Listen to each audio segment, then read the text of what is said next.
Olá, seja bem-vindo ao Sem Culpa no Prato. E hoje eu quero te perguntar: você assistiu um pouquinho das Olimpíadas de Inverno que aconteceram agora recentemente? Finalizaram na última semana e eu fiquei extremamente feliz porque o Brasil conseguiu pela primeira vez uma medalha de ouro num esporte que, vamos lá, a gente não tem nem neve no Brasil direito, né? A gente não tem neve, na verdade. O que tem às vezes é uma geada, tá bom? Então, hoje eu quero falar um pouquinho sobre uma atleta que ela deu aí inúmeras entrevistas e trouxe um assunto que é de extrema importância, que é o TA. Aquele que a gente conversou um pouquinho no nosso primeiro vídeo. Vou deixar ele aqui linkado no card para você assistir depois, caso você não tenha visto, tá bom? Quando a comida vira controle, o nosso corpo vira literalmente um campo de batalha. E eu não tô falando só de comer demais ou de não conseguir parar de comer. Eu tô falando daquela sensação de que se a gente não controlar absolutamente tudo, a gente vai lá e desaba. E é por isso que hoje eu quero usar um exemplo extremamente simbólico e tá aí, né, viral, que é a patinadora Alissa Liu, que foi ouro em um esporte onde o corpo é parte do julgamento e não apenas da performance.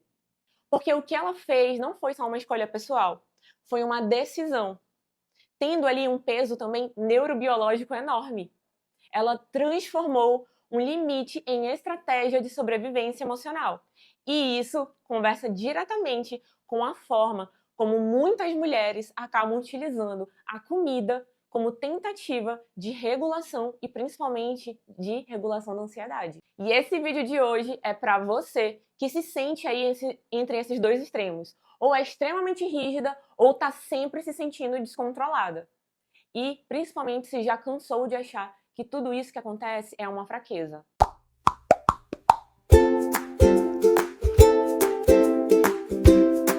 Tem uma coisa que eu quero que você entenda logo de cara. Em esportes que são julgados, você não compete só com o outro. Você também compete com uma ideologia. Uma ideia de que estética e leveza de aparência significa controle. E o que a patinadora Alissa fez de diferente no meio desse ambiente que frequentemente, né, acaba premiando essa autocobrança doentia, foi dizer na prática: eu posso subir no pódio sem precisar me abandonar. E se você acha que isso é apenas uma frase bonita, deixa eu traduzir um pouco essa linguagem neurológica. Isso é o corpo saindo de um estado de ameaça crônica e entrando em um estado de segurança, bom o suficiente para que você possa performar com muita consistência. Porque, gente, a real é que ser consistente não nasce de chicotadas e não vai nascer de cobranças excessivas, mas sim de um sistema nervoso que não vai se sentir em guerra o tempo inteiro. Quando o corpo vira vitrine, ele deixa de ser casa. Em muitos ambientes de cobrança estética, o nosso corpo acaba se tornando um projeto, um problema, um antes e depois ambulante. E a nossa mente, que a gente gosta de imaginar como super racional, na realidade não funciona assim. Na base, ele é um detector de ameaças. E a parte mais emocional do cérebro, que é o sistema límbico, com a amígdala fazendo esse papel de alarme, vai estar ali o tempo inteiro escaneando. Meu Deus, será que isso que ela está fazendo é seguro ou é perigoso para mim? Eu sou aceito ou sou rejeitado? Então, quando você vive sobre essa sensação constante de avaliação, mesmo que ninguém esteja ali te olhando naquele momento, o teu corpo aprende uma mensagem que é extremamente perigosa, tá? Se eu não for perfeito, eu serei rejeitado. E isso, neurobiologicamente, é uma forma de ameaça social, o que vai ativar os mesmos sistemas de estresse que seriam ativados se você estivesse correndo um risco de vida ali, um risco físico real. E aí, o que muita gente faz? Tenta resolver a ameaça com muito mais controle. Só que controle rígido é uma falsa promessa. Ele vai trazer um alívio a curto prazo e vai aumentar a nossa ansiedade no longo prazo. Quando a Alissa retornou à patinação, ela estabeleceu alguns limites ali para os seus treinadores, que por fora pareceram ali que ela era apenas uma mulher com uma personalidade forte, mas na verdade o que ela fez foi uma neuroproteção. Ela foi lá e decidiu: eu quem escolho a minha música, eu quem escolho o meu figurino. E tem mais, ela também estabeleceu que ninguém ia colocar ela numa dieta super restritiva. Ela disse que não queria perder a vida dela pelos treinos. E isso não é sinônimo de rebeldia. Isso é uma autorregulação. Em termos simples, um controle externo é quando a gente vive se dobrando por regras impostas, mesmo quando essas regras acabam nos quebrando por dentro. E ter essa autonomia de volta é quando a gente consegue fazer escolhas que são alinhadas com a nossa vida, sem precisar viver com medo constante. E a autonomia muda o corpo porque ela vai mudar o significado interno da nossa experiência. A gente meio que sai do tô sendo obrigada e entra em um ambiente mais eu tô escolhendo. E o sistema nervoso acaba relaxando quando sente que ele tem o poder dessa escolha. Olha, eu não sou nenhuma atleta de alto rendimento. Claro que eu não sou patinadora, mas eu reconheço essa linguagem no corpo. Por quê? Eu amo assistir balé. Eu sempre amei. Eu, inclusive, fiz balé, né? Eu amo balé russo, balé ucraniano desde novinha. E eu fiz balé dos 12 aos 19 anos. E eu tava bem longe de ser aquele padrão daquele ambiente. Eu apenas amava dançar. E mesmo sendo ali uma adolescente, uma jovem, né, com obesidade à época, eu conheço por dentro o que significa essa estética que encanta por fora, mas machuca os atletas por dentro. Essa beleza impecável na frente, mas com uma cobrança brutal nos bastidores, é algo assim extremamente doloroso. E hoje, como nutricionista, tendo aí o foco em comportamento alimentar, eu vejo esse mesmo mecanismo se repetindo em milhares de mulheres e homens. O nosso corpo ali voltando a ser palco de um desempenho moral. Como se você comer certo fosse ser uma pessoa super correta e se como comer errado fosse uma prova de falha de caráter. E isso é uma violência emocional disfarçada de disciplina. E o nosso sistema nervoso sente essa violência, mesmo quando você não consegue colocar ela em palavras. Agora a gente vai para o ponto mais denso. Por que o cérebro busca ter esse controle obsessivo? O controle, no fundo, é uma tentativa de previsibilidade. Quando você vive uma pressão crônica crítica constante, até essa comparação, o seu sistema límbico entra em estado de alerta. É como se a amígdala ficasse com aquele dedo lá colado no botão de alarme. Ela pensa, meu Deus, eu preciso achar algum jeito de garantir que nada de ruim vai acontecer. E aí esse controle rígido, ele se disfarça, se mascara de segurança. Parece, ai, mas se eu fizer tudo perfeito, nada de ruim vai acontecer. Se eu seguir todas as regras, eu vou ficar protegido aqui na minha bolha. Só que isso é uma negociação com medo. E o medo, ele vai ter uma característica que é muito cruel. Ele sempre vai pedir mais regra, mais restrições e muito mais provas de que você merece estar bem. E quando a tua vida interna tá se sentindo insegura, você tenta transformar o teu corpo em planilha. Você tenta administrar toda essa emoção com matemática. Trazendo ali número de caloria, peso na balança, quantas horas eu tô em jejum. Só que, gente, emoção não se obedece planilha. E o problema não é você dar conta.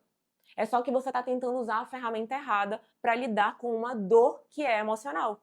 E é aqui que muitas vezes a comida vai entrar como se fosse um ansiolítico comportamental. Quando a nossa vida parece caótica, a comida acaba se tornando aquele lugar onde a gente tenta mandar. Só que isso vai ter duas faces e elas podem morar ali dentro da mesma pessoa. Às vezes você tenta controlar com restrição, tendo regras rígidas, criando listas, proibições, fazendo jejuns infinitos. Outras vezes você tenta controlar com aquele alívio de, meu Deus, eu vou comer agora aqui para anestesiar, né, esse excesso de trabalho, a minha atenção, para desligar a minha cabeça por alguns minutos, para poder sentir um conforto. E as duas coisas podem sim coexistir no mesmo corpo. Podem existir ali na mesma semana e até mesmo no mesmo dia. E do ponto de vista biológico, o que muita gente chama de compulsão, muitas vezes é apenas o corpo tentando encerrar um ciclo de ameaças e de privações. Porque restrição, gente, é ameaça biológica e o nosso cérebro interpreta a falta de comida, real ou imaginada, como um risco de sobrevivência. Afinal, você sabia que o nosso cérebro sozinho precisa de pelo menos 120 gramas de glicose, que é açúcar, por dia? Por isso que quando ele detecta sinais de escassez, ele não te dá disciplina, ele vai te dar urgência. Vai aumentar aquele foco em querer uma recompensa, vai diminuir o freio inibitório do córtex pré-frontal, e é exatamente isso que vai nos empurrar para aquele agir de forma impulsiva. Então, aquele tudo ou nada não é falta de caráter ou falta de força de vontade sua. É só o teu corpo tentando te salvar de uma regra que ele viu como perigo. A autora Brené Brown tem uma frase que encaixa perfeitamente aqui. A perfeição é uma armadura de 20 toneladas. E eu quero que você escute isso com muito cuidado, porque perfeccionismo não é amor pela excelência. O perfeccionismo, ele é medo. Medo de julgamento, de rejeição, de se sentir envergonhado e até mesmo medo de se olhar e pensar: meu Deus, eu acho que eu não sou o suficiente. E na alimentação, essa armadura aparece dessa forma: eu só posso comer se eu merecer. Eu preciso compensar tudo. Eu tenho que voltar a ter autocontrole. Eu jamais posso falhar. E essa armadura parece força, mas por dentro ela vai se tornar exaustão. E esse peso emocional vai virar peso fisiológico, te trazendo muito mais estresse, aumentando o teu cortisol, que é aquele hormônio estressante, né? E trazendo muito mais desconexão com o corpo. E sem presença, você não sente seus sinais internos. Você não sabe quando vai sentir fome, quando está sentindo saciedade, não sabe nem o que é cansaço.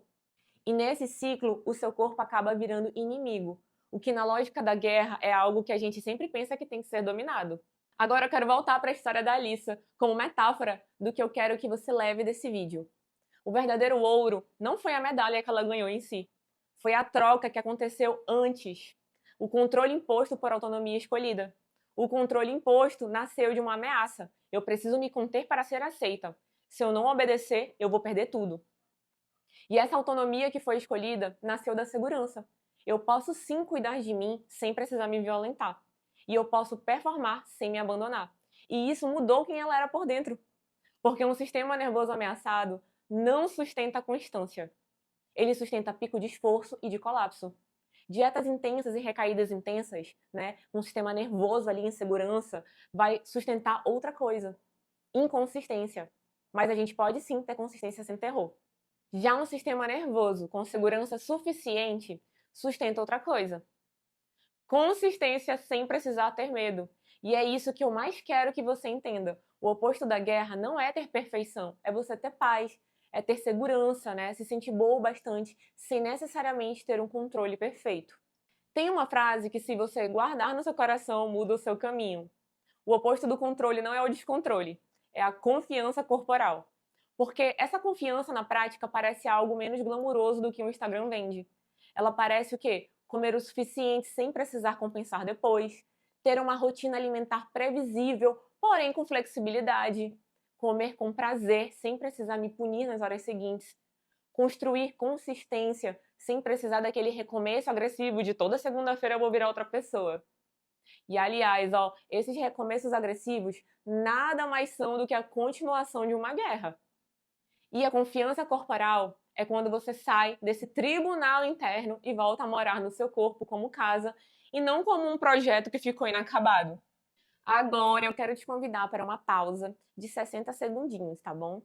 Se você puder, feche os seus olhos. Se não puder, só quero que você suavize aí o olhar, tá bom? Respira fundo pelo nariz e solta o ar pela boca bem devagar. Isso, muito bem. Mais uma vez, eu quero que você encha esse peito aí de ar, tá bom? Segura por 2 segundinhos. E você vai soltar o ar como se estivesse soltando um pouco do peso do dia. Agora leva a atenção para o teu corpo e percebe 3 pontos de contato, tá bom?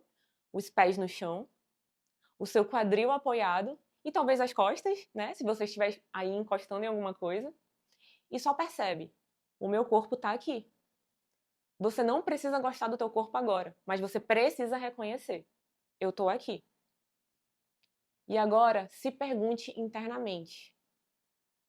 Corpo, do que você tá precisando hoje? É comida? É descanso? É de um pouco de gentileza?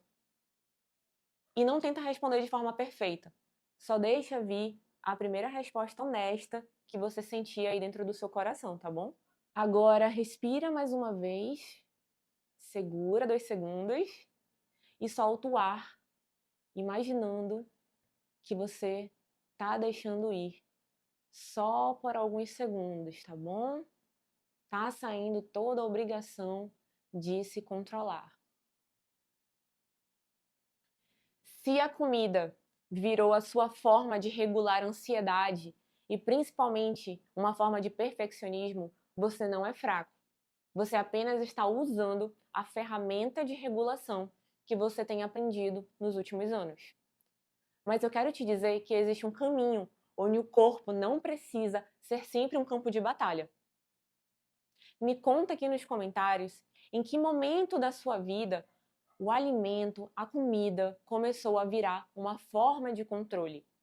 A gente não precisa vencer se destruindo. Existe vitória que não passa por autoabandono.